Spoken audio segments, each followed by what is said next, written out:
In 2020, Cristiano Ronaldo officially became a billionaire. Took more than 20 years. Thousands of games. Hundreds of goals. Massive contracts. Global sponsorships. Worldwide fame. Now imagine someone else. No stadiums. No companies. No fans. No interviews. No selfies. Same amount of money. Maybe more. And no one knew. While the world watched Cristiano lift trophies, someone on the other side of the planet was doing something much quieter. He wasn't selling anything. He wasn't creating anything. He wasn't producing anything. He was just adjusting numbers. And those adjustments became millions, then hundreds of millions, then a billion. This happened in Africa, more precisely in Angola, a country that years later in 2024 would receive an official visit from the President of the United States, Joe Biden, and that in 2025 would begin hosting global events, international visits, and worldwide attention, including the arrival of Argentina's national soccer team, led by Lionel Messi, and even the influencer iShowSpeed. But long before the cameras, before the headlines, before the speeches, there was a man operating in the shadows. And the most terrifying part isn't how much he stole, it's how easy it was. Because this isn't just the story of one man. It's the story of a system that taught someone how to make money disappear without leaving a trace. His name was Pedro Lussaty, and you've never heard of him until now. Pedro Lussaty wasn't a minister. He wasn't a general. He wasn't a politician.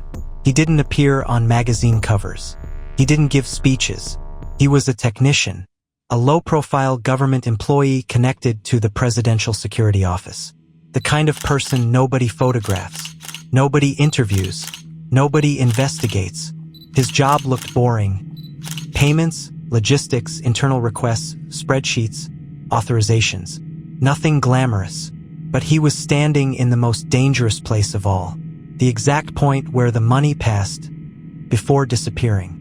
Between 2011 and 2017, the system worked like this.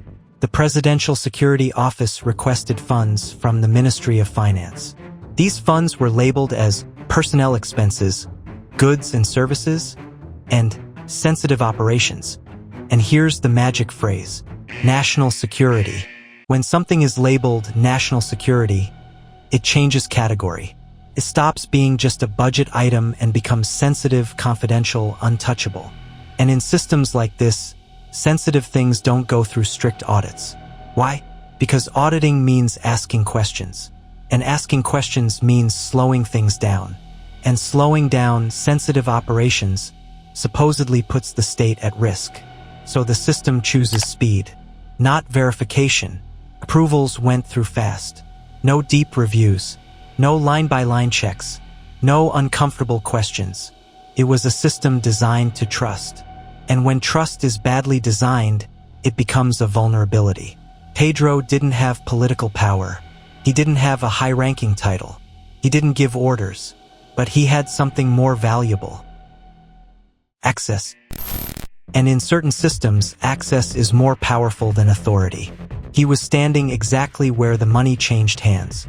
And that was the only place that truly mattered. Pedro didn't start by stealing millions. He started with something almost invisible. Tiny adjustment, a rounding, a technical margin. Nothing alarming. If a department needed 10 million, the request went out for 12. Those extra 2 million were justified as unforeseen operational costs. And it worked, because it stayed within acceptable margins. Because nobody checked request by request. Because the system prioritized speed. And because no one wanted to delay sensitive processes. Once approved, the money wasn't sent through traceable bank transfers. It was withdrawn in cash. Yes, physical money. Suitcases. Officially for state security reasons. And here was the fatal flaw. The recipient received exactly what was written on paper.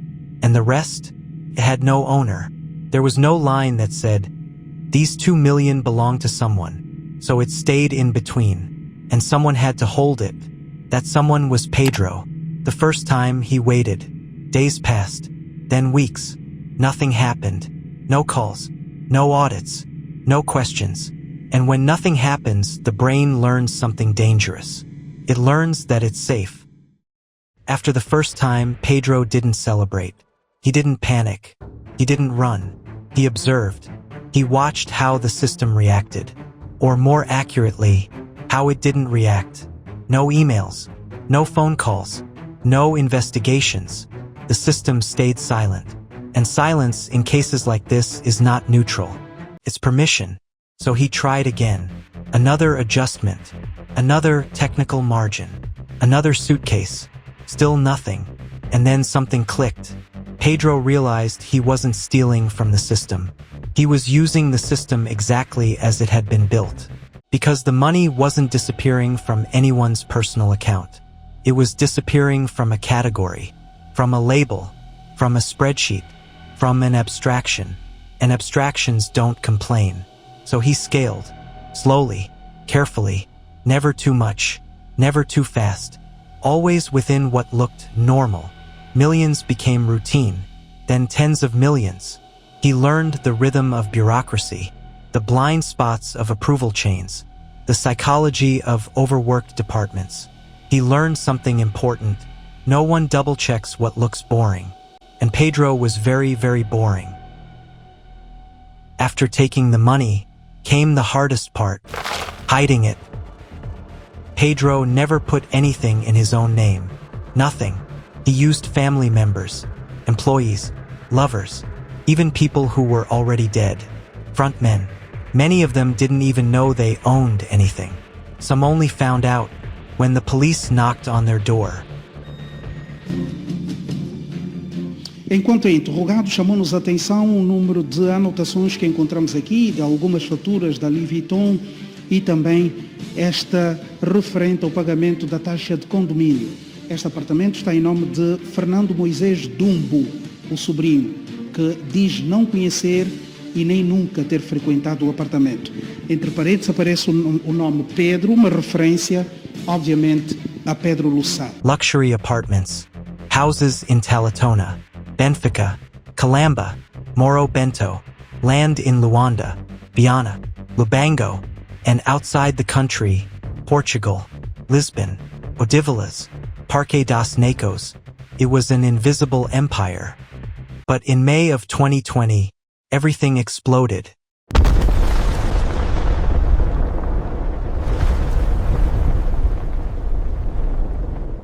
Agents entered an apartment in the Embandero condominium.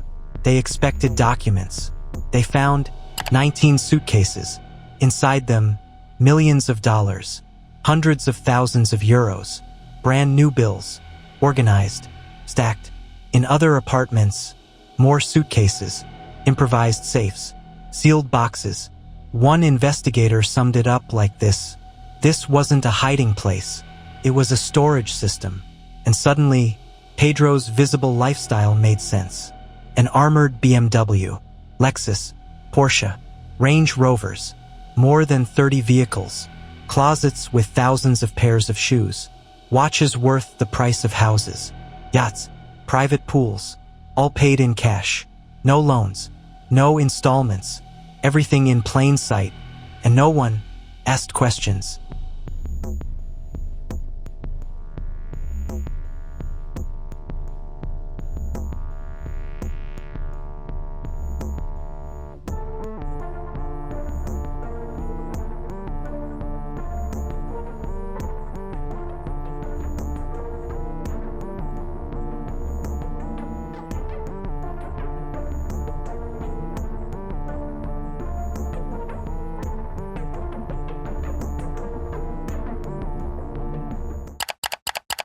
Tenho família e eu sei que às vezes nós temos dificuldades de conseguirmos dinheiro já há muito tempo e temos dificuldades de movimentar. Durante toda a operação, o Major assumiu ser o único dono de todo o dinheiro e dos mais de 30 carros apreendidos. Authorities ran the numbers. Pedro moved over $1 billion. Cristiano Ronaldo needed more than 20 years to get there. With goals, trophies, sponsorships, global fame, Pedro did it without a company, without a product, without a brand, without the spotlight, just with access. But Pedro didn't act alone. He never did. Behind him was a network, 48 other defendants, 48 accomplices. They were charged with criminal association, illicit enrichment, abuse of power, illegal introduction of foreign currency into the country, and illegal currency trading. This wasn't a lone wolf. It was a pack. When Pedro realized he was being watched, he tried to run. He jumped walls, ran through empty lots, had multiple passports, tickets ready for Paris. But he didn't get far. He was captured injured, covered in mud, with money still inside the suitcases. The state seized properties, cars, cash, boats, land, companies, everything. Pedro Lussaty was found guilty of embezzlement, illegal money transfers, and money laundering. He received the maximum sentence, 14 years in prison. But his accomplices, most of them received light sentences, for years, 5 years. Some walked away with less time than it takes to build a career. Pedro fell hard. The others barely stumbled. And that's when the real question appears. Not just, how did Pedro do it? But, how did all of them get away with so little? How was this possible for so many years? The answer is disturbing. Because the system allowed it. Because no one audited. Because silence was the rule. Because many people benefited. This is not just the story of one man. It's the story of a structure, a network, a method, a system that taught people how to steal without being seen. Pedro fell, but the system didn't. And as long as there is no real oversight, the next one is already on the way. Silent, invisible, efficient, just like him.